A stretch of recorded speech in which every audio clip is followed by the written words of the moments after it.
Duhaye ikaze mutagatifu Tereza, umwana Yezu. Uko umwaka utashye, iminsi 45 iri hagati yo kuva ku itariki ya 15 Kamena kugera ku ya 30 Nyakanga izahora yibukwa muri Kiliziya Gatolika y'u Rwanda no ku nshuti za Mutagatifu Tereza w'umwana Yezu muri iki gihugu. Ushobora kwibaza uti kubera iki? Impamvu nuko ari igihe cy'iminsi 45 byasigaye by'uyu mutagatifu byamaze biri mu Rwanda, bibi bya mbere bimaze igihe kinini bizengurutswa mu madiyosezi Gatolika yose y'u Rwanda, ariko abakristo basobanurirwa ubuzima bwaranze uyu mutagatifu bagashishikarizwa kugira ikirenge muke, bakagira igihe cyo kumwunamira no kumucishaho ibyifuzo byabo ngo bafashe kubigeza ku Mana. Ubwo ibyasigaye by'uyu mutagatifu byageraga ku kibuga mpuzamahanga cya Kigali kuwa 15 Kamena 2018, byakiriwe mu cyubahiro gikomeye n'itsinda ry'abakristo bateguwe bikomereza mu rugo rw'ababikira b'Abakarmeliti Nyamirambo, mbere y'uko ku mugoroba wo ku itariki ya 15 Kamena 2018 atangira gusura bwa mbere abakristo mu Rwanda ahereye muri Paruwasi Regina Pacis Remera. Umugoroba wo ku itariki ya 15 Kamena 2018 ntuzibagirana muri Paruwasi Regina Pacis Remera.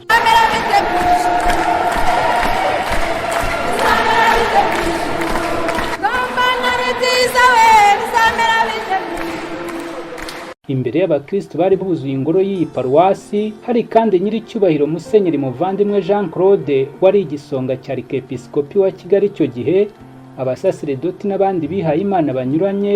Byari ibyishimo by'igisagirane kuri buri wese nk'uko byumvikanye mu ijwi rya Charles Ntabyera, padiri mukuru wa Paruwasi Regina Pacis icyo gihe. Bakirisi bavandimwe rero, sinabona uko dushimira Imana. Usanzwe mubizi ko Imana idutetesha tukabona umugisha ugeretse ku wundi, ariko nkeka ko ibanga nta rindi nuko akabura ntikaboneke burya ari nyina w'umuntu. Ibyo byose rero dukesha umubyeyi Bikira Mariya umwamikazi w'amahoro uhora duhakirwa. Mumfashe mu ijwi ryanyu tunyujije kuri mutagatifu turi kumwe hano n'ibiganza by'umubyeyi Bikira Mariya umwamikazi w'amahoro, mumfashe dushimira Imana idahwema kudusakaza.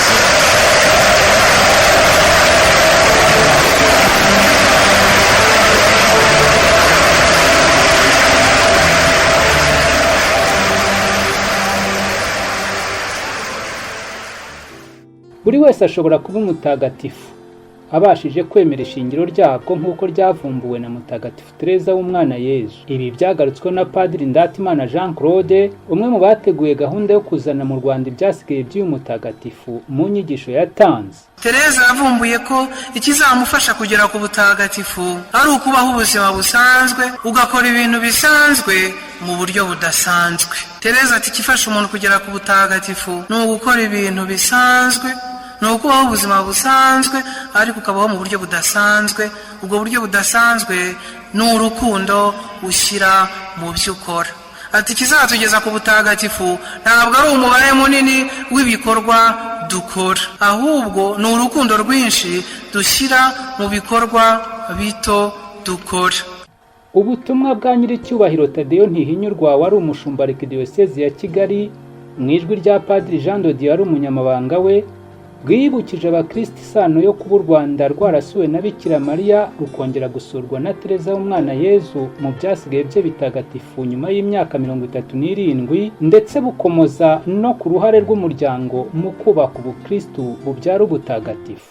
Dukunze kwibutswa ko Bikira Mariya abonekera Kibeho atari kubw'impanuka.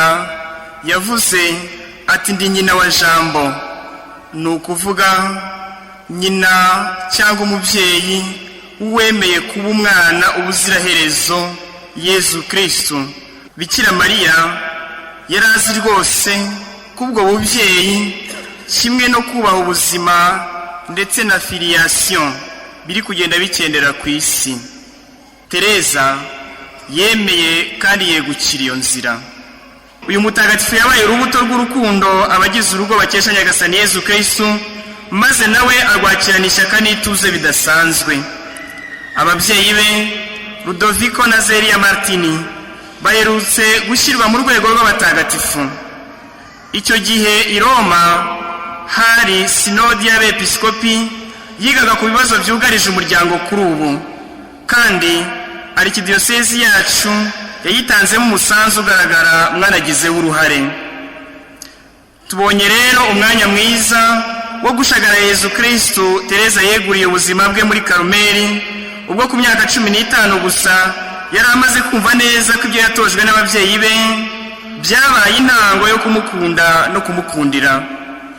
Ndabashishikariza gufata urugero ku bagize urugo, kuko barangamiraga indangagaciro zikungahaye mu rugo rutagatifu rw'i Nazareti. Muri iki gihe turimo, igihugu cyacu gikeneye cyane ko ababyeyi batoza abana bibarutse izo ndangagaciro ziri mu ivanjiri.